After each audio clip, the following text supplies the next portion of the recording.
Doutor Antônio, em poucas palavras, o que é uma intervenção cívico-militar? É uma ação política direta da nação quando os instrumentos políticos representativos não estão funcionando. Então a nação precisa intervir para salvar a coisa pública. E por que o Brasil necessita de uma intervenção atualmente? Porque nós estamos vivenciando um vácuo político institucional. O que é vácuo político institucional? É a relativização do poder do Estado. Ou seja, nós temos ambientes sociais em que o poder do Estado não se opera. Por exemplo, as favelas, as periferias, os acampamentos do sem terra, por exemplo. E as cadeias?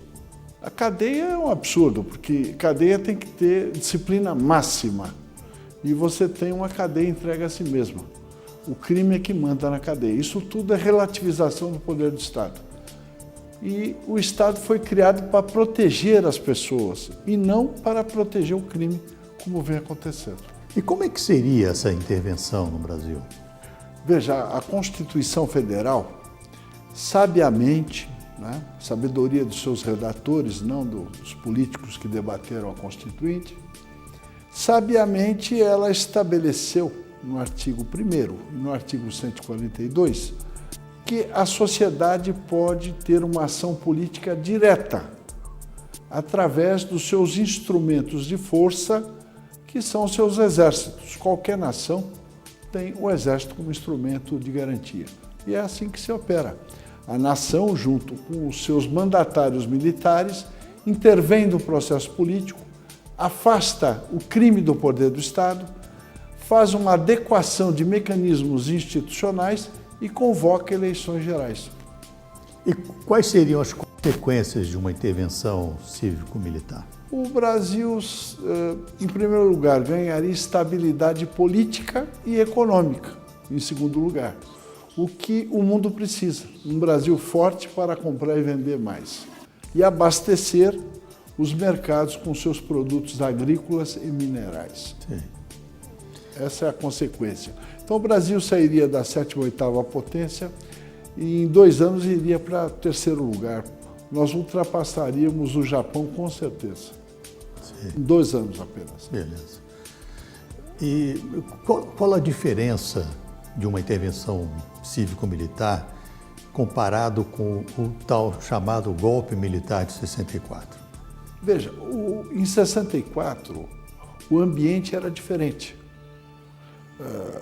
O Brasil era uma província poeirenta que vivia a Guerra Fria, que era instrumento do poder real, que é uma guerra que realmente não ocorreu, que as potências sempre se entenderam.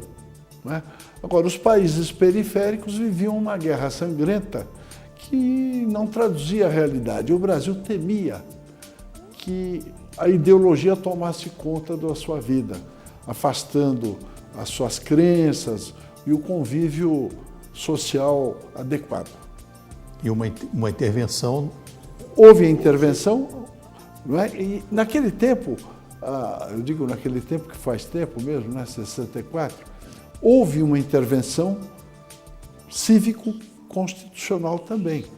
Só que o povo só participou da intervenção propriamente dita. Em seguida, se afastou da coisa pública.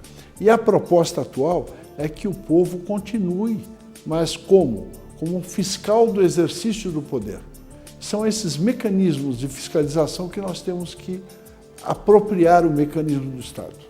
E quanto tempo duraria uma intervenção até que se estabelecessem novas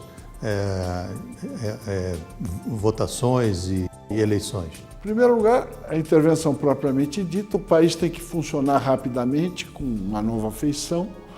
Você tem que alterar a Constituição, dotando-a de mecanismos que possibilitem que a sociedade fiscalize o exercício do poder. Por exemplo, corregedorias compostas por cidadãos, ampliar a competência do Tribunal do Júri para que os políticos sejam julgados pela sociedade. Então, feito isso, você tem que adequar o mundo partidário para afastar o crime desse mundo também. Quando você saneia a coisa pública, você tem que aprimorar os mecanismos de escolha, ou seja, o processo eleitoral propriamente dito, que é um mecanismo de escolha. Você tem que garantir, em primeiro lugar, o quê? A liberdade de escolha do cidadão. Feito isso, você pode convocar as eleições, a partir das eleições municipais, depois das estaduais e, por fim, a eleição presidencial. E quais são os aspectos benéficos a longo prazo? A longo prazo, o Brasil assume o seu papel de potência internacional. Porque existem potências naturais. Quais são as potências naturais? Estados Unidos, Índia, China, Rússia e Brasil. Por que eles são potências naturais? Porque eles têm recursos minerais, território e população. Só o Brasil que não exerce a sua condição de potência, porque a Índia é uma potência regional, tem até bomba atômica, não é verdade? Agora, o Brasil, a China também exerce, apesar de ultra populosa, ela exerce o seu poder também. O Brasil não, a única potência natural é o Brasil e não exerce o seu poder. Então, vamos abordar um aspecto internacional. A gente, nas reuniões, se fala muito sobre o controlador. Para nós, que já lidamos com esse assunto, já está mais claro, mas para que as nossas plateias, os nossos ouvintes entendessem melhor, o que é o controlador? Bom, veja, todo mundo tem a impressão que o que nos cerca, o mundo existente, é de geração espontânea. Não é. Tudo o que existe foi construído por alguém antes de nós. Então, sempre existiu uma ordem mundial que estabelecia o funcionamento dos países, do mundo, as relações comerciais, não é? A segurança das pessoas. E toda ordem pressupõe comando. Então, sempre existiu um comando das potências mundiais. O Império Romano tinha seu controle sobre as províncias e o Império Britânico continua tendo. Eu digo Império Britânico, soa algo meio antigo, mas não é. O Império Britânico continua exercendo o seu poder plenamente. Ele só deixou de ser colonizador direto. Ele exerce o poder sobre a técnica de governo indireto. Quem manda no mundo são as monarquias europeias no poder. O controlador financeiro, o controller financeiro das potências monárquicas europeias é o Banco Rothschild & Sons, que controla a economia e a política mundiais através do sistema financeiro internacional. Ele verticaliza a produção de minérios, por exemplo. A General Electric ela não vende turbina, ela vende minério com valor agregado na turbina, que são milhares de vezes o valor do minério. Então, é um sistema verticalizado que garante o poder das monarquias europeias. E isso tem um efeito deletério no Brasil. Sim, não, é deletério no mundo. Só para exemplificar, o Fed, que é o Banco Central americano, não é um organismo estatal, é um banco, é um pool de bancos coordenados pelo Rothschild & Sons. Quer dizer, até o meio circulante do dólar é controlado pelo Banco Rothschild. E no Brasil, quem são os seguidores do... A classe política, porque você tem o controlador, os agentes conscientes e os idiotas que acham que sabem alguma coisa, que são os agentes inconscientes, aquele tipo, eu sou da paz, sou pelo desarmamento e o problema indígena.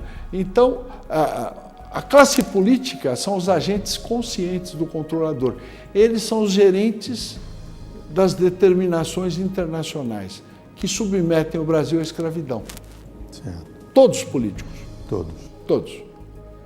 Na sua opinião, quando o presidente Trump assumir, e caso haja uma intervenção cívico-militar aqui, qual que você acha que seria a posição dele em relação a isso? Veja, o mundo precisa de um Brasil estável política e economicamente. Por quê? Porque se você aumentar a renda através de uma estabilidade política e econômica, você aumenta o comércio internacional 5 vezes. Isso vai garantir estabilidade política e econômica na Europa, nos Estados Unidos e garantir a segurança alimentar da Ásia. Então, só o Brasil é que pode fazer isso, porque um Brasil estável, ele puxa para o mercado de consumo 400 milhões de latino-americanos, que é um mercado considerável, que tem a vantagem de não pressionar as fontes produtivas de alimentos, que aqui nós produzimos alimentos, e commodities minerais, porque nós produzimos as commodities. Então não vai haver uma pressão sobre o preço das commodities. Agora, o Trump foi uma reação do povo americano contra o controlador. Por quê? Porque o Fed manda nas finanças americanas. E quem manda no Fed é o controlador. Então, nessa medida, os Estados Unidos, quando elegeram o Trump, eles estão procurando a autodeterminação. Lá foi possível pelo processo de escolha eleitoral, porque o processo é adequado. Agora, o nosso processo de escolha, nosso mecanismo de escolha eleitoral é inadequado, é só para o crime ganhar. Então, é impossível você autodeterminar o Brasil através do processo político partidário. É por isso que nós temos que intervir nesse processo e garantir que o Brasil seja uma potência a curto prazo. Eu sei que o assunto nióbio é muito extenso, mas se a gente fizesse um resumo do qual seria a vantagem de uma intervenção militar na questão do nióbio. Bom, o nióbio é um dos principais minérios do mundo moderno, não é verdade? Mas o Brasil produz outros minérios, tem reservas minerais estratégicas de praticamente todos os minérios dos quais o primeiro mundo é dependente. Chega até a 100%. Nióbio, o primeiro mundo todo é dependente 100%. E outros minérios também, terras raras. De sorte que o Brasil perde por dia em contrabando e subfaturamento de exportações de minérios estratégicos, $1 bilhão por dia. Caramba. Só em nióbio nós perdemos $100 bilhões por ano. Só para fazer uma comparação, o ano passado a União arrecadou em imposto de renda à pessoa física, descontado na fonte, 139 bilhões de reais. Só em nióbio nós perdemos $100 bilhões, o equivalente a quase 3 vezes o que ele arrecada com o imposto de renda. Então, se você estancar a sangria das receitas com exportações de minérios, você vai reduzir os impostos a menos de 30% do que você paga hoje. Com o imposto único, você passa a pagar 17% ao ano. Com a malha tributária de hoje, é 36%. Mas dependendo da faixa salarial, é muito mais. Porque, por exemplo, quem ganha R$10 mil paga 30% de imposto de renda, fica 7%. Desconta INSS e outras coisas, o sujeito leva 6 mil para casa. Só que do que ele consome, 50% é imposto. Então ele ganha 10 e fica com 3. Na realidade, quem ganha R$10 mil, que é uma classe média forte, ele paga 70% de impostos, o que é um absurdo. Isso é escravidão. Né? Porque o escravo, acho que ele tinha garantia de teto, garantia de comida, e de roupa e de saúde, que o patrão dele queria que ele tivesse saúde para trabalhar. Nós não temos garantia de nada disso e pagamos 70% de impostos. É um absurdo. Não, isso é escravidão. Total. Né? Você trabalhar à custa de comida é escravidão. Né? Eles falam tanto de escravidão do homem pelo homem. No Brasil, o governo escraviza o povo. Como é que é? Nós temos que estender a lei áurea para o terceiro milênio. Com certeza. Eu espero que, com suas palavras, o seu pensamento, a gente possa mobilizar cada vez mais pessoas e que, conscientemente, saibam o que é uma intervenção cívico-militar para o bem do Brasil e não para uma casta. Eu não diria que seria cívico-militar, porque o setor militar é mero instrumento da sociedade. Então, a intervenção é da sociedade. Certo. O Império Romano já tinha isso. Agora, eu quero ressaltar o seguinte, que Eu simplesmente estou descrevendo fatos. Eu não estou inventando nada, nem dando uma nova receita. São fatos que eu descrevo, análise dos fatos, né? Eu procuro esclarecer para colaborar com a população e com o Brasil, né? É uma ação cívica. Tá bom. Agradeço muito. Obrigado eu pela atenção. Um abraço. Um abraço.